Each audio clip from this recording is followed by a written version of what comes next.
YouTube? This is Vargas recording in Vargas Vault 3.0, the for the time being movie room that I've sort of set up.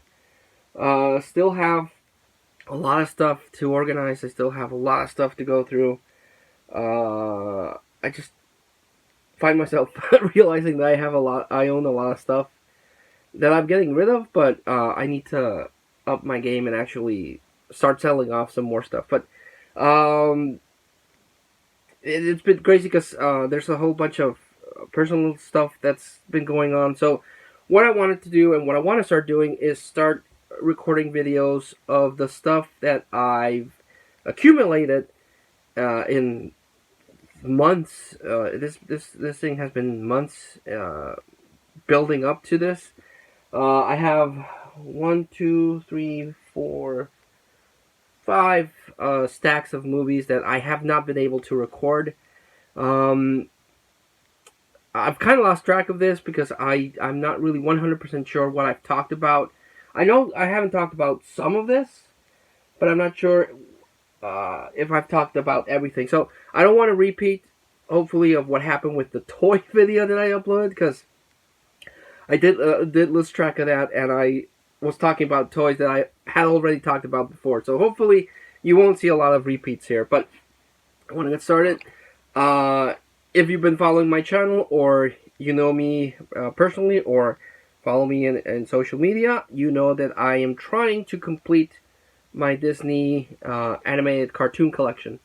I'm missing a lot of the older stuff, but I've been hunting for this one for a while, and I finally got it, and it's the Black Cauldron. It's the least loved Disney animated movie. Not a lot of people like this one. I like this one. I like the animation. The animation's cool. The characters are not that cool, but the animation is cool, and the bad guy in this one is pretty cool. I think it's the Horn King, or the Leech King, or something like that. But I think his design was pretty cool, and he gets killed off really creepily. So yeah, got this one, super happy. I still need to get The Adventures of Mr. Toad and Ichabod Crane. That's the one that I want to get, and then I'll work on getting the other ones. Pick this one up. This is the last Blood Rain movie that I was missing. This is Blood Rain: The Third Reich. If you don't remember who Blood Rain was, she was a video game character that came out on the PlayStation 2. Got a lot of hype behind her. I think they even did a digital Playboy thing with her. And Uwe released the one with the Terminator chick from Rise of the Machines. And in part 2 and 3, she was replaced by someone else. And I have part 1 and part 2. I was missing part 3. This is based more on the video games, because in the video games she fights Nazis, and in this one she fights them as well. So yeah, need this one to complete that set. This one is a repeat buy because I have Gosford Park, but this is an upgrade. I tend to do that when I buy stuff online, is that I buy it, and then when I get it, it's either water damaged or the disc is scratched. So this is an upgrade of that, because the one I own is pretty messed up. But this double feature, this is Tommy Boy and Black Sheep. The only thing I don't like about these double features is that they don't have any special features. But this is pretty cool. It has Chris Farley and David Spade in the 2 movies that they star together. So that was cool. Picked up the sort of sequel to Knocked Up. This is 40. It follows the two characters that were in Knocked Up, and they're hitting 40 age. It has Megan Fox and everything. I started watching it with the wife, and she lost interest, and then I was watching it, but it kind of got kind of depressing, because it's about this couple that's been married for a while, and they're reaching 40, and I'm 40, so I kind of got depressed there. But yeah, picked up. I'm surprised it took me this long to actually get this one, but picked up Crocodile Dundee Part 2. And I like the first Crocodile Dundee. Vaguely remember the second one, and I forgot that there was a third one, but there is a third Crocodile Dundee. Uh, this is Oliver from the Oliver Stone collection, Natural Born Killers. I already own Natural Born Killers, but I own the director's cut. This is the theatrical cut, and that's something that I also tend to do a lot. Is that I buy the theatrical cut, and then I buy the unrated or director's cut. For comparisons, sometimes the theatrical cut is better than the director's cut. Sometimes the director's cut is way better than the theatrical cut, like in Life Force. The unrated cut in Life Force is better than the theatrical cut. So I like having both for comparison. The same reason that I like getting the remake and the original, so I can compare both. And sometimes it technically a director's or unrated cut is a totally different movie. Sometimes they just add like 2 minutes. It depends. Picked up for my James Bond collection From Russia with Love. I already also own this one, but the one I have is not the best copy. This one has some special features. The other one doesn't, and I collect for special features. I picked up The Stuntman with Peter O'Toole and Steve Railsback, who, if memory serves me right, was in Life Force. The Stuntman. It's about this Vietnam veteran that's trying to escape the law, and he enters a movie filming, but the director kind of like treats him badly. Yeah, looking forward to rewatching that. I've seen this one a bunch of times. I've always skipped on it, but I want to get the sequel that they made. So I was like, well, if I'm gonna get a sequel, I might as well pick up the prequel, and this is the prequel to Dumb and Dumber, Dumber and Dumberer. Not good. This is not good. But the guy that played Jim Carrey, I thought, did a really good job of playing a young Jim Carrey. So, picked up Joyride with Paul Walker. But this one has it's a special edition with a 29-minute alternate ending. So yeah, picked this one for my wife because I thought my wife is a huge Friends fan, and I thought she would like this one because it stars Lisa Kudrow. But it turns out she doesn't much care for this one. And I remember seeing it, and I thought it was okay. And this is Rory and Michelle's high school reunion. I remember liking this one. I thought it was funny. I might have to revisit it and see whether or not it actually is funny. Trying to collect the movies from Luc Besson.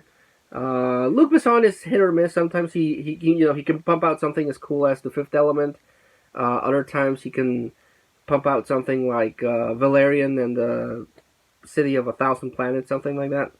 But I saw a clip of this one. One of my cousins uploaded on Facebook a clip of this movie, and I thought it was really, really cool. I thought it was really deep. It's black and white, and it looked really cool. And I added it to my wish list. If I ever come across that movie, I'll pick it up, and I did. And it is Angela or Angel A. It's about this down in his luck loser that sees this lady jump off a bridge, and he saves her. And this lady like, okay, well, you saved me, so now I'm gonna dedicate myself to you. And it turns out she's an angel, and she's trying to motivate him to be a better person and everything. Really, really good movie. If you can track it down, you might consider it artsy fartsy, and it is a little bit artsy fartsy. But I liked it. I really, really liked this one. Another movie that I've debated whether or not getting it, and I finally cracked down and getting it because I found it with the slipcover. No special features, unfortunately, but it's Garfield the movie, voiced by Bill Murray. Picked it up because I remember watching Garfield and Friends when I was a kid. I really, really liked Garfield. I do want to get the Garfield Halloween special because that one was really, really good. Garfield the movie, I didn't like it that much, but it has Bill Murray doing the voice of Garfield, so I was eventually going to get it, and I saw it with the nice slipcover, so I picked it up. Something that I want to desperately get, and I finally got part of it, is the Ghostbusters cartoon. There's this beautiful box set that has the DVDs and tins, and it looks beautiful, but I've never come across it. And it's in the shape of the Ghostbusters Fire Hydrant House. It's the real Ghostbusters cartoon show. They re-released these in this type of volume. It has 12 episodes of the first season, and there's like a couple of these out there, but I was only able to come across the first one, where they made Slimer the main character. But this one's pretty cool because it has the Halloween episode when Halloween was forever, and I really like this. I really like this cartoon.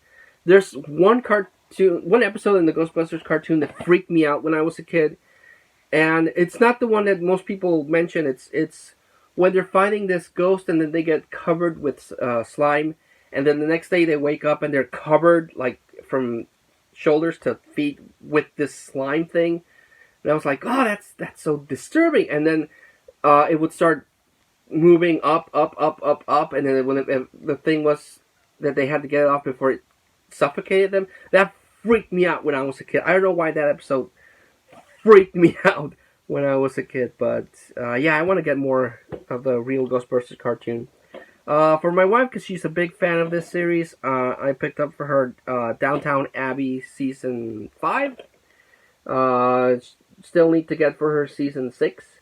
It's actually made by the same guy that did Gosford Park, and even shares some of the actors. We wanted to go see the movie. They actually made a movie of Downtown Abbey, but we weren't able to actually go and catch it. So if I find it on DVD, I'll pick it up for her because she really likes Downtown Abbey.